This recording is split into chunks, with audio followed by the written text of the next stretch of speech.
Good morning, Blackhawks fans, and welcome to VTech Talks Blackhawks Hockey. I'm your host, Kyle Savetic, and today we'll be discussing, can Alex DeBrincat and Dylan Strome be the next Patrick Kane and Jonathan Toews? Now, we're also going to go ahead and get into some news that I have missed over the offseason. We're going to get into some of that, but let's jump over the boards right now and let's get into it. So we're going to start off at just, what the season stats were for both Alex DeBrincat and Dylan Strome. Alex DeBrincat putting up another career year, his second year in the league. 82 games, 41 goals, 35 assists, 76 points, 0 in the plus minus. He had 15 penalty minutes, 13 power play goals, and 24 power play points. Dylan Strome played 58 games this year. He had 17 goals, 34 assists, 51 points. 2 in the plus minus rating, 14 penalty minutes, 3 power play goals, 12 power play points, not 13-3. Let me rephrase that. 3 power play goals and 12 power play points.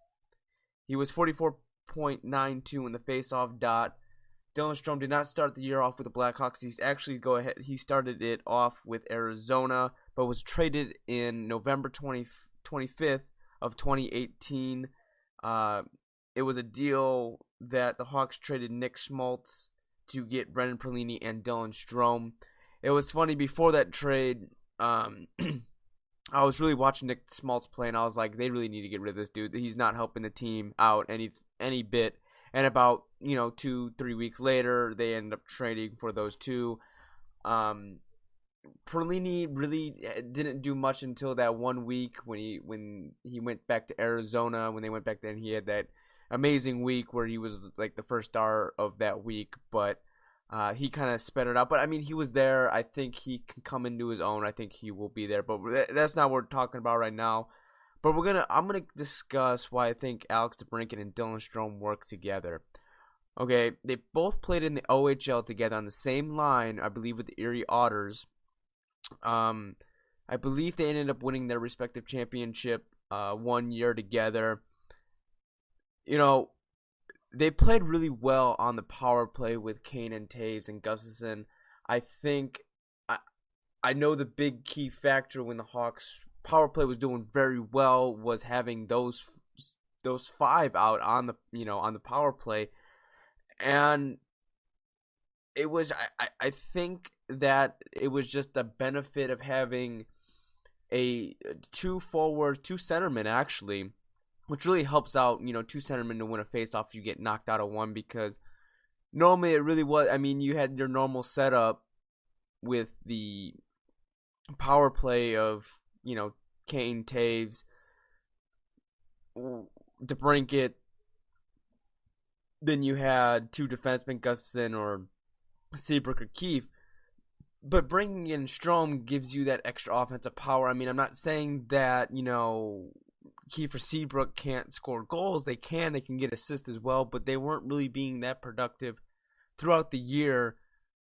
But having another forward being on that power play and having Gustafsson who can score goals on the power play, I think that really helped out.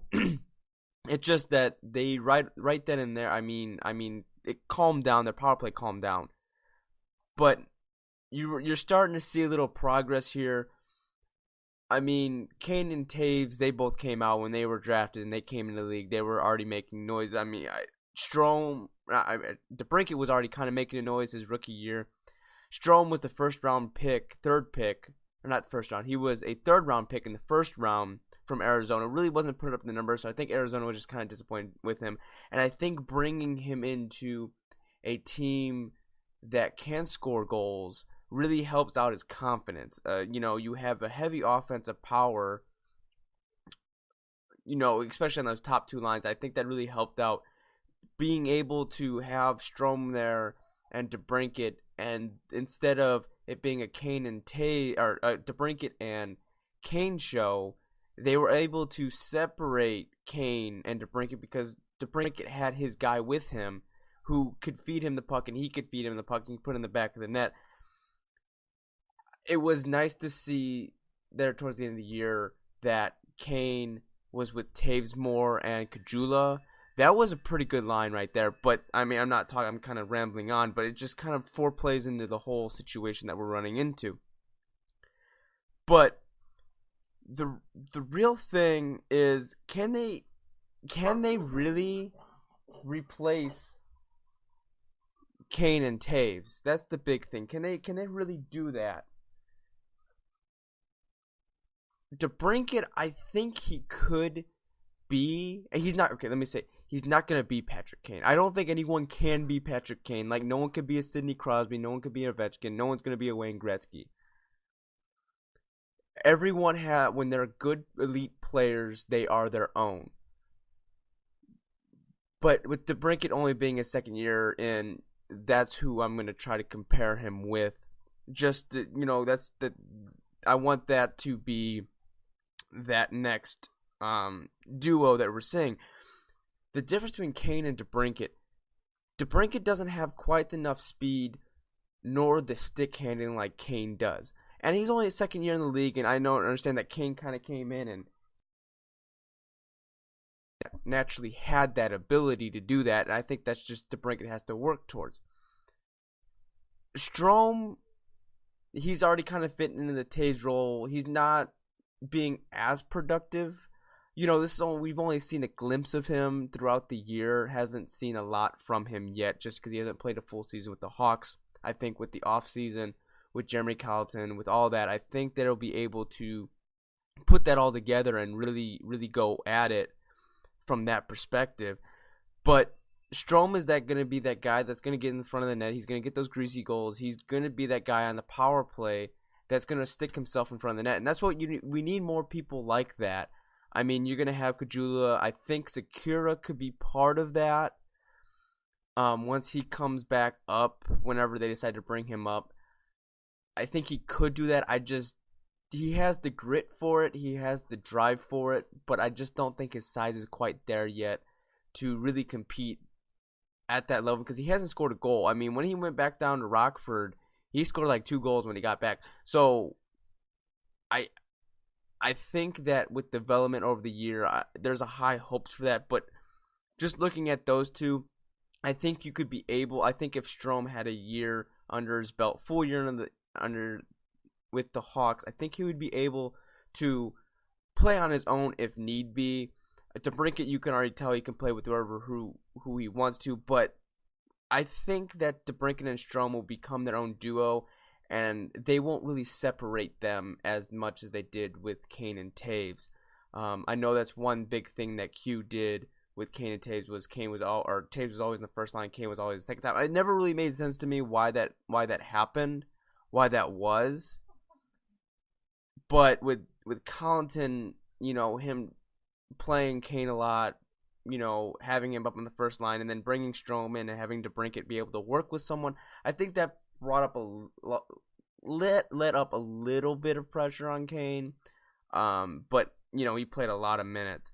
But the real thing is the numbers went up. Strome, his rookie year, barely played, didn't score anything, didn't do much. Now, DeBrincat did, but DeBrincat doubled his numbers. He doubled his goals. I'm pretty sure he doubled his assists and doubled his points. And yeah, was he playing with Kane? But the numbers really didn't start boosting until Strome came in. And that's a big thing there, is that chemistry that they have along those lines. It's going to be fun to watch. My verdict on them two is, I think they could be that replacement. I'm not saying they're gonna be them. I think they're a good replacement. They're gonna become their own, but their play styles are gonna be different. I don't see as much with Strome than I do DeBrincat. DeBrincat still has a lot. He's a goal scorer, but he isn't a point scorer. If that makes any sense. He can score goals now. He has dished out assists, but a lot of assists he gets are rebound assists. He hasn't been able to, when he was playing with Kane, a little bit. He'd pass it over to Kane, but you saw more of Kane dishing the puck to him because I think DeBrincat was really feeling it this year. On top of it, but their play styles are gonna be a little different. I think if DeBrincat can get his stick handling and speed and rely on other people as well, I think that is gonna be a strong duo. But that comes with experience. I think that's gonna come down the line. But like Strome, what Strome needs to do to get better for next year, his faceoffs need to get a little better. He needs to get up in that 60 range like normally Jonathan Toews is. And he needs to beef up a little. I think he really needs to hit the weight room. I think he needs to get a little more beefier so he can withstand hits or withstand being in front of the net. So it should be a good scenario for both of them. I can't wait to watch them. The whole offseason is going to be, the offseason is going to be more of trying to get that game plan in. And if I hear any kind of news, anything, how that's going along the lines, I will be sure to let everyone know. But we're going to go ahead and now we're going to switch things over to the news. We're going to start from April 15th and we are going to end 10 days later at April 25th. And I will do a weekly stat. I didn't get anything through up to today's date, which is the 29th, so I didn't get anything from the 26th, 27th, 28th. I've just been busy with coaching, visiting the lady friend, and I did a play-by-play and color commentary for a college baseball team for school. So I didn't get all of that in, but this is where I'm getting it from. But Kane was announced on April 15th. He'll be the captain for the 2019 U.S. Men's National Hockey Team for the Worlds this year, which is it's a good thing to see that he's stepping up into that role, that he can be that captain who now he's getting older, so he's gonna be relied on as that veteran guy to say, hey, this is what it takes to compete at this level, the Worlds, because now you have the best of the best in in their respective hockey teams. I know Canada's going to be a strong push. I believe maybe Sweden will be a strong push. U.S. isn't, there's not a lot of U.S. born players, but you're starting to see a little bit more of those U.S. born players that are coming up through the ropes. But that's going to be, those are going to be fun. I'll get that when those dates are for those games, and hopefully I can watch some of those games, and maybe I'll go ahead and cover that on my other series and Off the Post. Then, Crawford was nominated for the King Clancy Trophy on April 17th. The King Clancy Memorial Trophy is awarded to the player who is best exemplifies leadership qualities on and off the ice, and who made a noteworthy humanitarian contribution to his community. So it's kind of like the Walter Payton Award for the national, or for the football, for NFL, and that just shows you the character of Corey Crawford. I think he's always been that humble guy who doesn't let things bother him. He's going to be a part of the community. And that's just a great award. He may not win the Vezina. He may not have the greatest number. I mean, he only played half the season in all reality this year. But he is a good goalie who I would say is on part of not an elite tier, but I would say he is just below elite.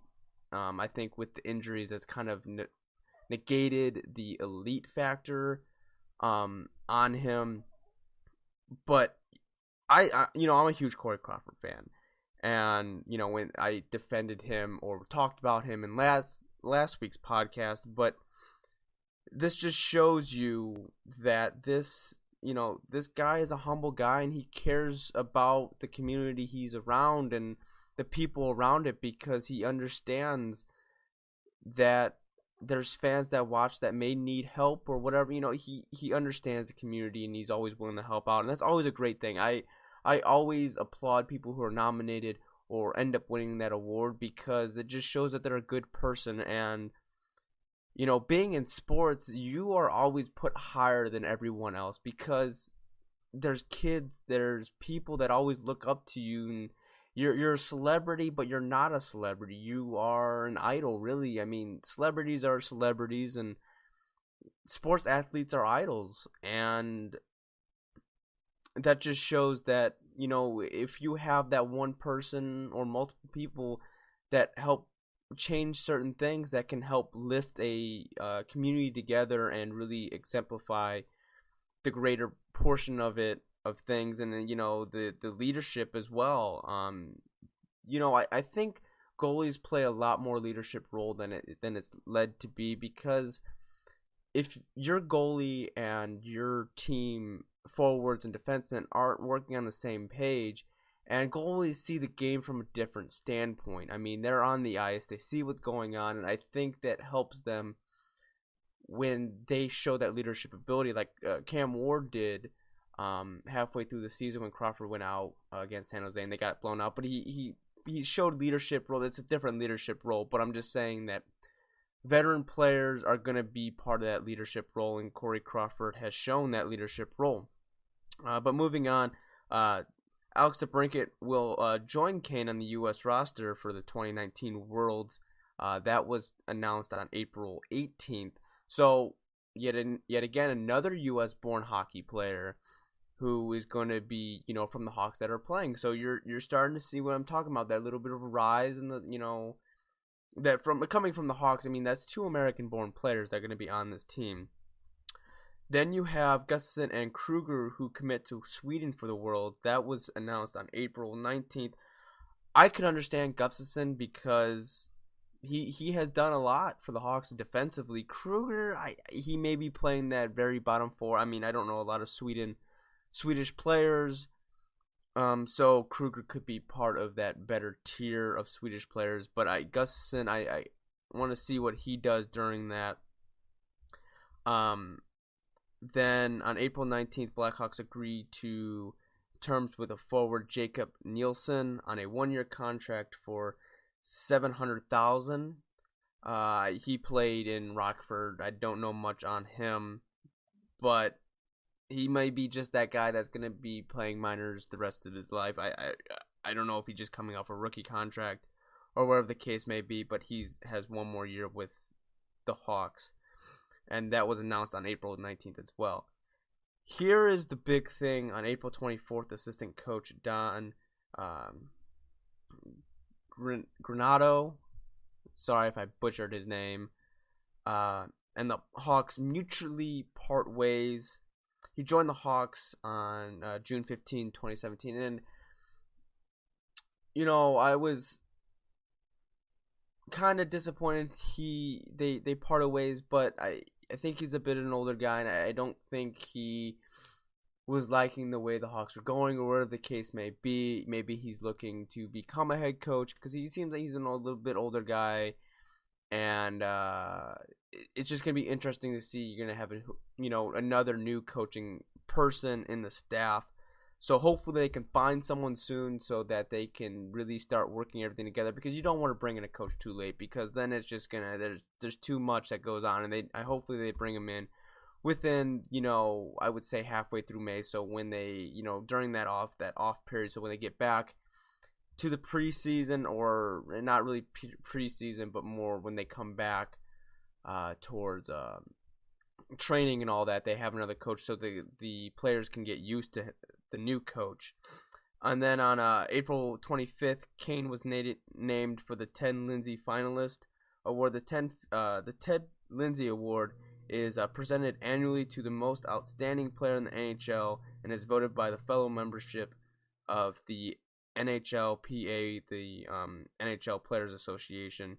Kane had 44 goals, 66 assists, and a career high of 110 points.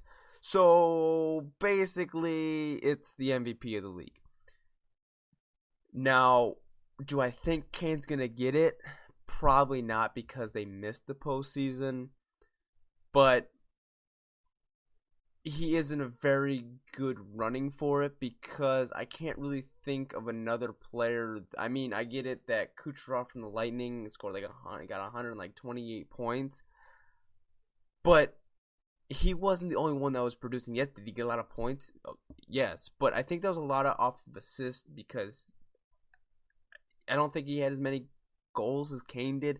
So he was feeding off other players, and you can say, well, he's feeding off other players. That means he's passing the puck around. That's meaning, you know, he's also helping score those goals. But Kane was the guy. The Hawks would have been nowhere near the playoffs if it wasn't for Kane. They would have probably been the worst team in the AHL if Kane wasn't a part of them. So he's in a good running, but I just think since he missed the postseason, I don't think they're going to give that to him. But that is going to do it for this week in VTech Talks Blackhawks Hockey. Next week, we will look at more news, and we will looking at the top three prospects. Top three prospects. The Hawks could possibly get one of them, or maybe someone else, in the draft. So I hope you enjoy the rest of your day, rest of your evening, whenever you're listening to this, and I hope to catch you in the next podcast.